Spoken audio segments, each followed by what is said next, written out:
जोहार दोस्तों, एक बार फिर से हमारे यूट्यूब चैनल जोहार झारखंड स्टडी में आपका बहुत बहुत स्वागत है। जैसा कि फ्रेंड्स आप सभी जानते हो कि 26,000 प्राथमिक शिक्षकों की भर्ती के लिए जो विज्ञापन आया है उसका लगातार फॉर्म भरा जा रहा है। 14 सितंबर तक इसका फॉर्म भरा जाएगा। लेकिन दोस्तों दुविधा इस बात का है कि काफ़ी छात्र चाहते हैं कि इस बहाली में सीटेट मान्य हो जाए या झारखंड सरकार पहले जेटेट ले उसके बाद बहाली हो। लेकिन मैं आप सभी को बता देना चाहता हूं दोस्तों, मामला कोर्ट पे है और सुनवाई हो चुकी है और केस में जो सुनवाई हुई है उसको रिजर्व रखा गया है।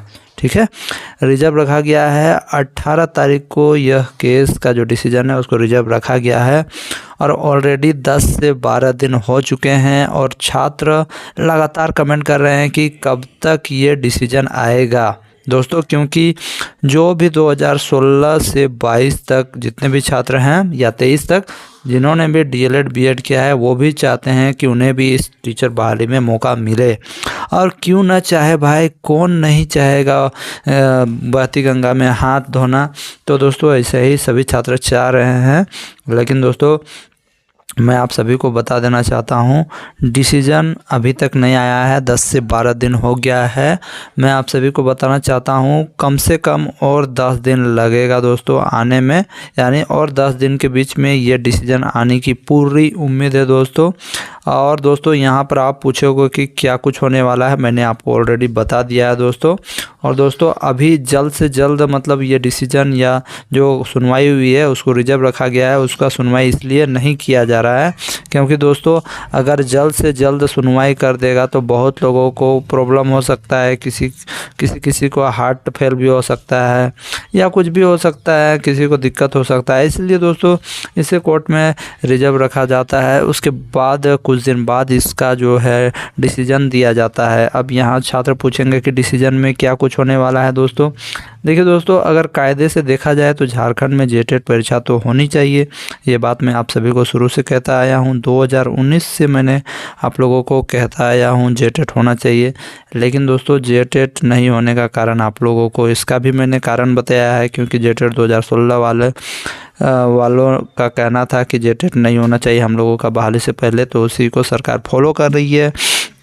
अब यहाँ पर बात आती है दोस्तों कि क्या जेटेट होगा, यानी क्या जेटेट होने के बाद ही बहाली होगी।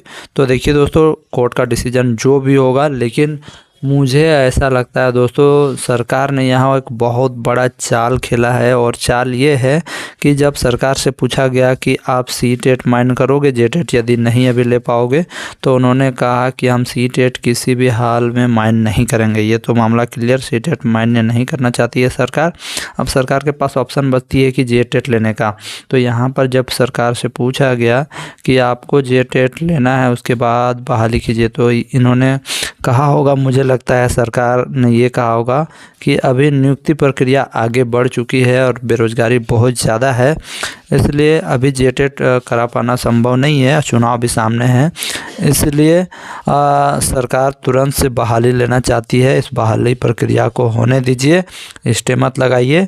उसके बाद हम जेटेट तुरंत, इस बहाली के बाद तुरंत जेटेट लेंगे।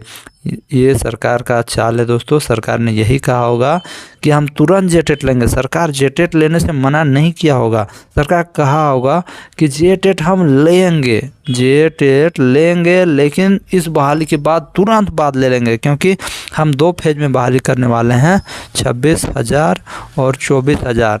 तो ये बहाली हो जाएगा और तुरंत हम लोग जेटेट लेंगे। हम कह ही नहीं रहे हैं कि जेटेट नहीं होगा, जेटेट होगा, लेकिन इस बहाली के बाद। तो यही है दोस्तों झारखंड सरकार का चाल। अब देखिए, काफ़ी लोग ये कहेंगे कि कोर्ट सरकार की बातों से नहीं चलती है, नियम कानून से चलती है, ये वो कुछ भी आप लोग कह सकते हो। लेकिन ओरिजिनल बात ये है कि आप लोग इतना दिन तक सोए रहे जिसका फल आपको मिला है। ठीक है, और देखिए क्या कुछ होता है डिसीजन। मैं तो चाहूँगा कि झारखंड में जेटेट हो जाए, और अगर नहीं भी होती है, अगर मान लो यहाँ पर काफ़ी छात्र कहेंगे कि सीटेट माइन कर दो, सीटेट माइन कर देंगे तो पूरा 25 लाख बाहर के स्टूडेंट फॉर्म भरेंगे, और सीटेट माइन कर देने से मेरा कोई घाटा नहीं है, क्योंकि मैं पेपर 1 पेपर 2 दोनों क्वालिफाई हूँ। लेकिन फिर भी मैं चाहता हूँ कि जेटेट परीक्षा हो। आप क्या चाहते हो? आप क्या इस बारे में कुछ कहना चाहते हो तो ज़रूर कमेंट बॉक्स में कमेंट करें। दोस्तों मिलते हैं नेक्स्ट वीडियो में, तब तक के लिए जय हिंद, वंदे मातरम।